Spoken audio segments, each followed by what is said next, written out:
and thank you so much for joining me for some Saturday night crafting.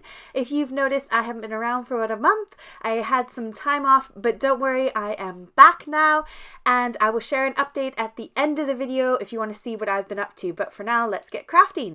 Today I've got a really cute, fun technique that's quite simple and easy to do, but really effective that I hope you're really going to enjoy. You will need some heat embossing powders for this technique. I will list the ones that I've used down below in the description box for you so that they're nice and easy to find if you want to use the same ones. First thing I'm going to do is take a piece of cardstock and I'm going to ink up one of the edges big enough for a stamp that I'm going to stamp on it. So bear in mind when you're doing your beginning steps of your technique, think about the end of the project and what stamp you're going to use on your project, and then kind of have a piece of cardstock about that size. Now, my whole inspiration behind doing this project today was that I wanted to use up my embossing powders and I really wanted to showcase some of them. So some of them I absolutely love, but I never ever get through all the embossing powders. So here you can see I did that whole side. I've got heaps left over in the jar. So I've never used a full jar yet of embossing powder, and this is one where you can take that embossing powder and you can really showcase it. So if you've got really pretty embossing powders that have glitters or lots of different colors in it like this one, this is a fun way to use them and really kind of let them wow themselves. So all I have done is made a big panel of this embossing powder, and I did heat set it from behind. That's why you couldn't see my gun. This one has got glitter and mica in it, and if you heat it from the front, it's going to blow all that off before it gets a chance for that embossing powder to kind of suck in. So heat from behind if yours is a specialty kind of embossing powder. Now I'm going to take this beautiful cute stamp set here from Woodware, and I'm going to use that as kind of my focal image, and I'm going to stamp using my normal embossing ink right on top of that embossed panel. So we're kind of putting embossing onto embossing, and then we're going to kind of melt them into each other. So you can get a really beautiful one layer kind of effect if you want. I will add some layers onto my cardstock to give it a bit more interest, but you could make this a one layer card if you really like. So I'm going to go ahead and sprinkle on some opaque white right on top of my stamped image. The Wow embossing powders are great because they just glide straight off of all the areas that don't have your ink. So it's really nice and easy to use. And I'm going to heat set this and kind of heat it a little bit extra just to kind of make it melt even more into that background. And we get this gorgeous, beautiful background with this flower on top, and it looks like it's a piece of pattern paper that was meant to be. And this one is actually quite textured. It's really beautifully quite bumpy, if that makes sense. And all I'm doing here now is just trimming it down till I get a nice even number. So I've got 8.5 by 10 in the end, and I'm just trimming it down around my image, making sure that I've got some kind of number to work with in the end. And then I can grab a scrap bit of white card and I can trim a nice little layer about 1 centimeter bigger than my little panel that I've made. So I'm just making this up as I go, and it's all based on my stamp.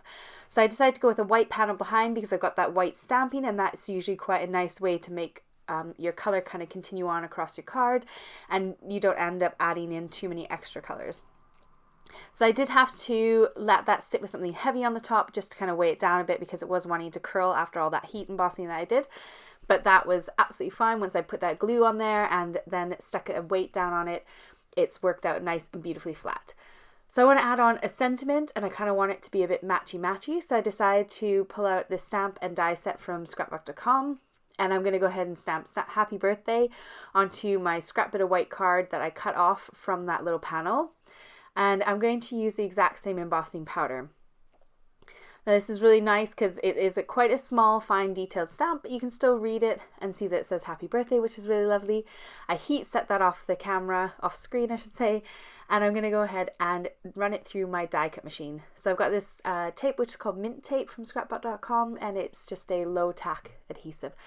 Now originally I thought I was going to do my panel like this and kind of have that happy birthday sit on top of the flower, but then once I stuck it onto my card and kind of started playing around with where I wanted it to go, I thought it actually looked really nice if I just had that panel at the top and then had my sentiment down below, and it seemed a bit nicer to the eye if I had it kind of matching.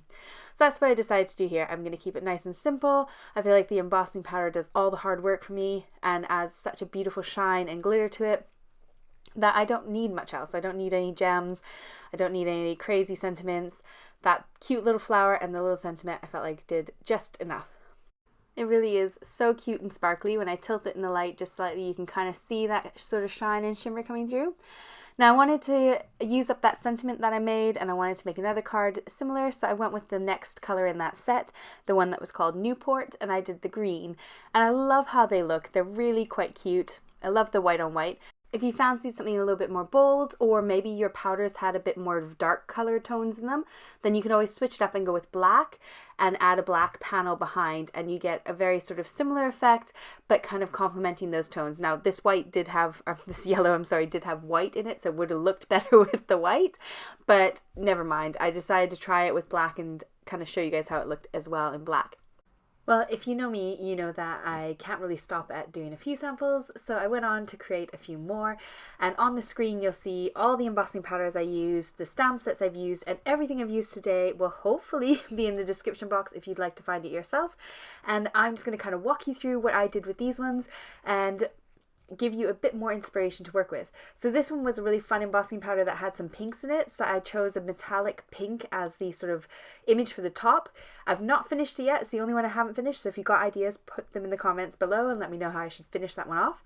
The next one I did with gold as the sentiment, because there was quite a lot of gold speckled in the embossing powder that I used as the background, and this one I did quite a large panel. I did almost the whole entire front and then backed it with a bit of gold cardstock as well, and I just kept it really simple and classy.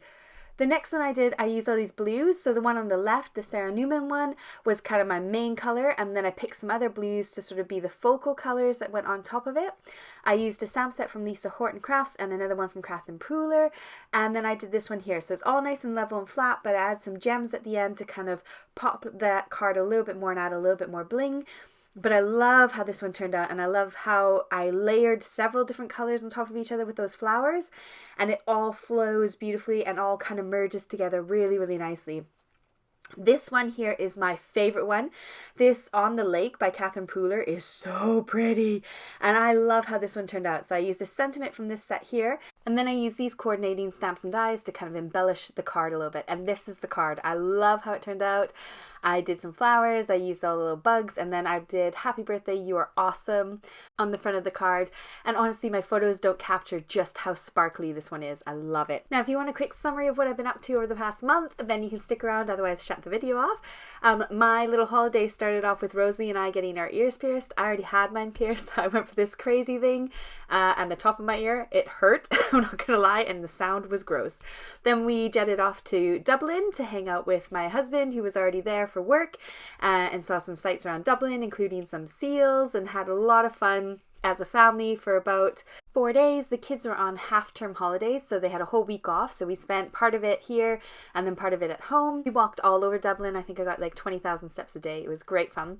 Then I went off to Paris for a couple days to see my friend Sherry, who's a Canadian I met when I was nannying when I first moved to the UK years and years and years ago, and I clocked up another like 25,000 steps a day hanging out with her, and we just walked all over Paris and basically saw everything in 2 days and had a lot of fun. If you've watched Emily in Paris, that's the restaurant that she films at of one of the scenes.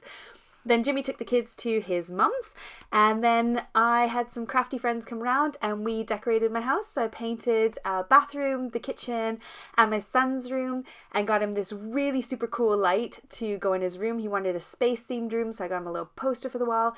Here's the little light. I'll link this down in the description box for you. It's from Amazon. It is the coolest thing ever. It was about £20, and it does like an aurora on the roof. So here it is, like a little video of it. I'm in awe of it. I often just go into his room, put it on, and just lie on the floor. I love it so much. The lights are so bright that it looks like the lights are coming out the wall and not from the little spaceman. Coolest thing I've ever bought from Amazon. Honestly, if you have a little child that likes lights, this is the bee's knees. So I'll link that for you if you find this super cool, but I loved it. Then I did some electrical work. I replaced and rewired a light in Rosalie's room and gave her a new light fixture to kind of go with the decoration that we did last time. And then I spent 6 hours on my kitchen floor crying while I tried to assemble some boxes from scratch. This is my old fridge freezer cabinet, and we are going to put some drawers in there. So I measured it all out myself. And then I cut all the wood at home. Well, it's the Home Depot equivalent, B&Q in the UK. And I got it cut, and then I assembled it, and it was really stressful and difficult, but I did it, and now I just have 5 more to do. I also joined a woodworking course, so I am learning to make a little table. I've got it on this Saturday, so today, and next Saturday, and I should be able to get that table when I'm done. I also ran out of my shopping list, and we're trying a no buy March, so I'm trying not to spend money in March, so I printed and created my own little shopping list and refilled my shopping list for the fridge. And yeah, that's kind of my quick update of what I've been up to. So I hope you haven't missed me too much. Thank you so much for joining me tonight, and I can't wait to see you again next weekend. Take care and have a fabulous week. Bye!